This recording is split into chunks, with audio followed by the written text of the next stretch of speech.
إلى أحمد التجاني وجمت روضتي ومضى من أمري وما قل من صبري.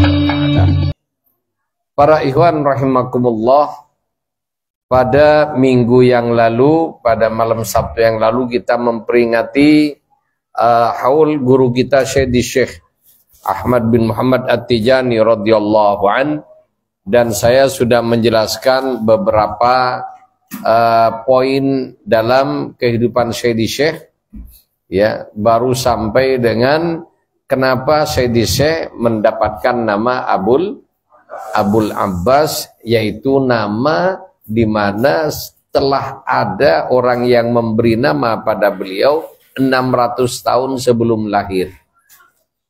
Ya, kalau kita belum lahir, ada enggak yang mau ngasih nama pada kita?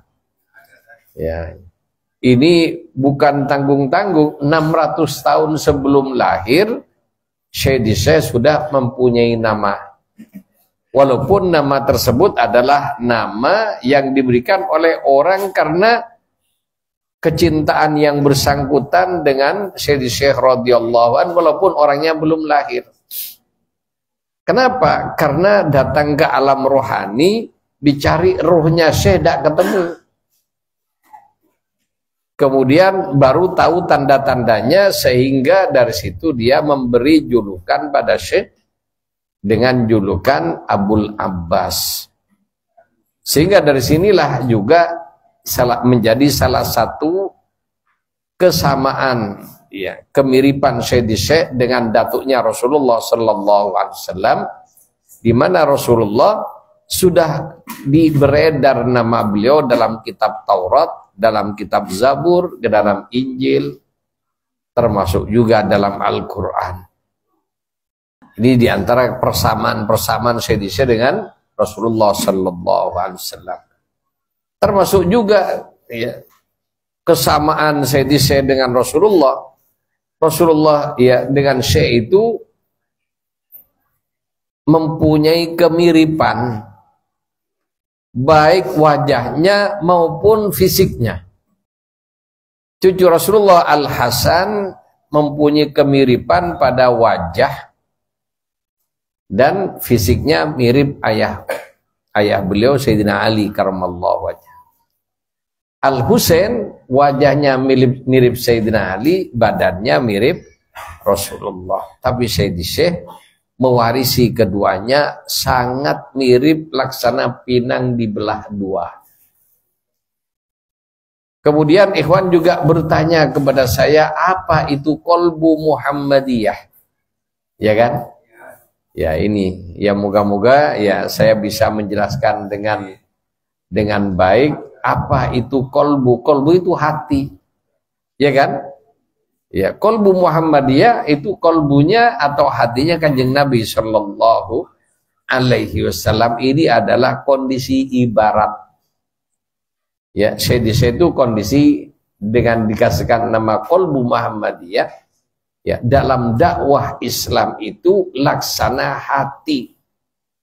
Bagaimana hati itu? Dalam hati manusia menyimpan ilmunya. Dalam hati manusia menyimpan fahamnya. Dalam hati menyimpan rahasia-rahasia besar tentang dirinya. Adapun akal itu tempat proses, otak hanya tempat proses. Sehingga kalau dalam komputer, otak itu prosesor. Tahu prosesor? Yang memproses. Adapun hasil proses berpikir, menghafalkan Quran, kemudian hafal, nah itu diletakkan di mana hasilnya? Kalau di komputer atau di HP, di mana letaknya? Di memorinya. Ya. Kemudian kemampuan memori itu berapa kemampuan, apa namanya? RAM-nya, ada yang RAM-nya HP jadul hanya sekian mega. Kan gitu kan? Akan tetapi untuk HP yang bisa digunakan berbicara, apalagi video call, itu harus mempunyai RAM yang tinggi, minimal berapa giga untuk yang ini HP yang terbaru? Sampai minimal 4 giga minim. Ya. Sehingga kalau minim RAM-nya maka daya ingatnya minim juga. Sehingga ketika nyimpen data sedikit begitu mau tambah lagi sudah muntah, tidak bisa masuk, iya kan? Ya ada orang yang kalau diberi ilmu banyak-banyak langsung pening. Betul apa tidak? Itu. Kayak siapa? Makanya saya tidak berani menjelasin Torekoh ini terlalu jauh, apalagi dengan bagaimana kolbu Muhammadiyah. Ini ibaratnya. Ya, kita ini RAM-nya berapa? Karena kalau RAM-nya tinggi, dijelaskan sedikit, ya, itu merantak ke belakang sudah mengerti sendiri. Kalau RAM tinggi kayak gitu, ada orang dijelaskan detail, tidak ngerti-ngerti, tambah tidak ngerti, tambah bingung. Itu kenapa? Ya loading terus, muter aja. Ya. Sehingga orang sudah ngerti, ya yang ini karena loading, mangap. Jadi itulah para ikhwan rahimakumullah kondisi manusia.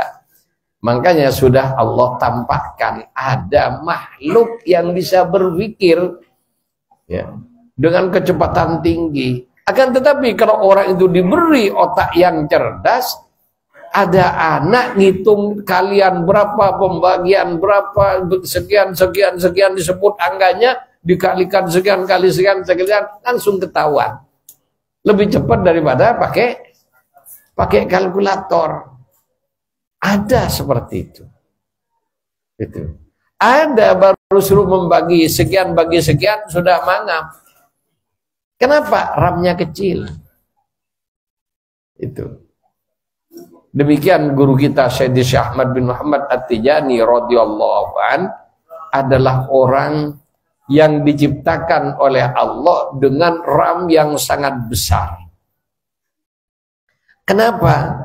Beliau Syekh Ahmad bin Muhammad At-Tijani radhiyallahu an dikehendaki oleh Allah, ya, dalam ilmu azali sejak zaman dari sononya sebelum ada alam semesta, ya, rohani beliau sudah tercipta dengan kapasitas bukan hanya giga. Kalau sekarang di atasnya giga apa namanya? Tera. Mungkin ada lagi di atasnya nanti. Ketahuan lagi. Itu bukan mega, bukan giga. Dulu begitu ada 1 giga aja, saya punya flash disk 1 giga.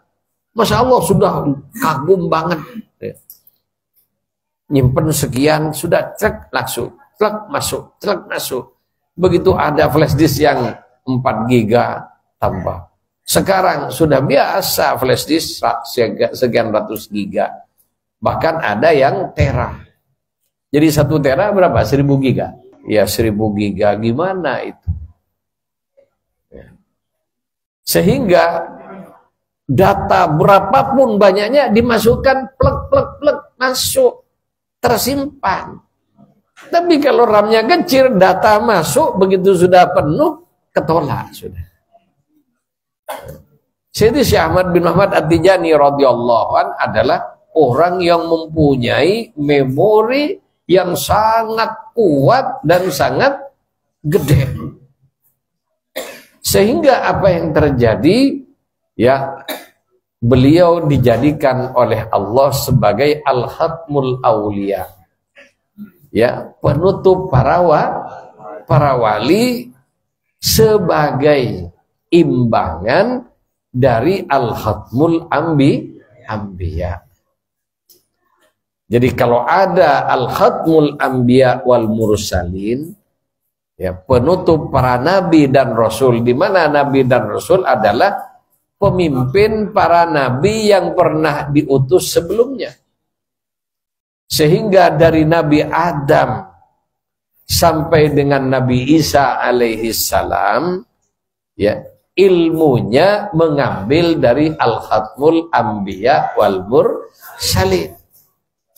124.000 nabi minus 1 kanjeng nabi, semua ilmu kenabiannya Ilmu kenabian ini tidak boleh disampaikan hanya untuk dia sendiri.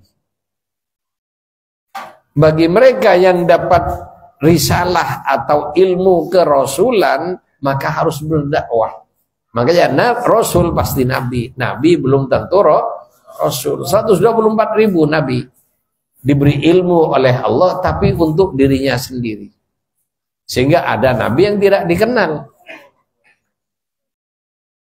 Kemudian ya, untuk pelanjut setelah para Nabi wafat pada zamannya, ya termasuk juga untuk membantu dakwahnya di masing-masing daerah dan zaman, itu Allah utus para wali. Para wali ini orang yang diberi ilmu khusus untuk dia, yang tidak bisa disampaikan sembarangan kepada orang kecuali yang ditunjuk oleh Allah untuk nerima. Ya, ilmu kenabian yang selanjutnya ngalir jadi ilmu kewalian ini, ya, sistemnya warasah, diwariskan. Bukan diajarkan, diwariskan. Ibaratnya harta kekayaan, kok ada orang kaya mendadak dapat warisan. Kalau kerja, ada yang kaya mendadak? Tidak ada. Orang kerja harus dari nol naik, terus bertahun-tahun. Ada yang bertahun-tahun kerja tidak sukses-sukses. Ada yang sebentar kerja sudah sukses sesuai dengan kapasitasnya. Kenapa? Ya, orang yang sukses berarti kapasitas dia dalam mengatur hartanya itu memang tinggi. Makanya dia bisa mempunyai perusahaan banyak. Ada orang punya gerobak 3 sudah takluk, tidak bisa nambah. Kalau nambah bangkrut. Ada apa tidak? Ada orang punya ratusan, dibuat franchise, bisa ngelola. Apa? Pikirannya mampu ngelola. Itu. Sehingga dari franchise-nya aja bisa nanggung keuntungan yang banyak. Termasuk juga karena pinter dia ngelola, bahannya harus dari dia. Sehingga dia ongkang-ongkang, ngalir duitnya. Kan gitu untuk pengusaha yang sukses. Lah juga ada orang yang diberi kapasitas keilmuan dan kefahaman yang sangat tinggi. Sehingga walaupun dia diem, muridnya dapat kecipratan. Sehingga ada yang pesantren begini karena kiainya alim, muridnya alim-alim. Itu. Sehingga mondok di mana? Sudah ini. Ya sama dengan perguruan tinggi. Dari mana? UI. Baru nyebut UI sudah manyun. Sudah. Betul apa tidak? Coba. Lulus dari mana? Nyebut nama fakultas atau universitas yang masih baru berdiri. Tidak jelas gimana, siapa pendirinya, dan lain sebagainya. 2 tahun sudah sarjana. Ditanya, namanya sarjana, tapi tidak ngerti apa-apa. Banyak lulusan. Jadi itulah para ikhwan rahimakumullah kalau dalam dunia nyata begitu. Jadi para aulia, para nabi ngambil ilmu dari kanjeng Nabi. Para rasul yang jumlahnya 313, 312 ini semuanya ngambil ilmu dari Rasulullah tentang ilmu risalahnya, ilmu kerasulannya. Jadi kedudukan al-khatmul anbiya wal mursalin. Kemudian pelanjut kenabian adalah wali, pelanjut kerasulan adalah ulama. Jadi ulama orang yang diberi oleh Allah ilmu zahir. Ya. Ilmu zahir yang dikenal dengan ilmu syariat. Para aulia adalah mereka yang diberi warisan ilmu thariqah dan hakikat thariqah. Juga hakikat ibadah kepada Allah Subhanahu wa ta'ala. Sehingga orang thariqah tidak terlalu sibuk ngurusin perbedaan kunut tidak kunut. Coba sekarang urusan kunut tidak kunut kan tidak selesai-selesai itu di YouTube itu. Urusan berdoa di kuburan tidak selesai itu sampai sekarang. Orang thariqah bukan waktunya sudah ngurusin beginian. Jadi kita sudah ada mereka, sudah kita serahkan pada mereka. Ya, kita harus sibuk mikir bagaimana taqarrub kepada Allah Subhanahu wa ta'ala.